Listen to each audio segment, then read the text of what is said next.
বাইরে নতুন অবস্থায় অন্যের ভিডিও বেশি বেশি দেখতে হবে এই কথাটা আমরা সবাই জানি এবং নতুন অবস্থায় আমরা অন্যের ভিডিও সারাদিনই আমরা দেখি, কিন্তু আমরা অন্যের ভিডিও বেশি বেশি দেখে বেশি বেশি কমেন্ট করি, কিন্তু আমরা এই একটা জিনিস সবসময় মনে রাখতে হবে, এই জিনিসটা আমরা জানি না এই জিনিসটা কি। আমরা যদি নতুন অবস্থায় অতিরিক্ত কমেন্ট করি, অতিরিক্ত কমেন্ট করে সেই কমেন্ট আমাদেরকে ফেসবুক ব্লক করে দিবে। এই ফেসবুক যখন আপনার আমার কমেন্ট ব্লক করে দিবে, তাহলে কি হবে জানেন?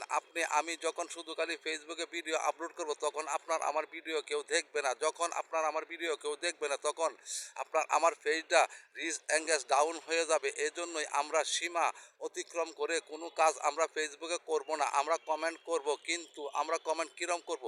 আমরা 15-20টা কমেন্ট করে আমরা অফ দিব। অফ দিয়ে আরেকবার আরেক টাইমে আরও 15-20টা কমেন্ট করব, এবং তারপরে আরেক টাইমে আরও 15-20টা কমেন্ট করব। নতুন অবস্থায় যদি আমরা এভাবে কমেন্ট করে যদি আপনার আমার পেজটাকে আমরা এগিয়ে নিয়ে যেতে পারি, তাহলে আপনার আমার পেজ অতি তাড়াতাড়ি ভাইরাল হওয়ার সম্ভাবনা থাকবে। আর যদি অতিরিক্ত উড়াধুরা কমেন্ট করি ফলোয়ার পাওয়ার আশায়, তাইলে ব্লগ খায়া আপনার আমার এই পেজের 12টা বাইজা যাইবে। এজন্যই কমেন্ট আপনারা করবেন, কিন্তু কমেন্ট আপনারা একটা সীমাবদ্ধ টাইম নিয়ে কমেন্ট করবেন। আর নিজের এই পোস্টের মধ্যে যত কমেন্ট আসবে, এই কমেন্টগুলো আপনারা সুন্দর করে রিপ্লাই দিবেন। তাহলে কি হবে জানেন?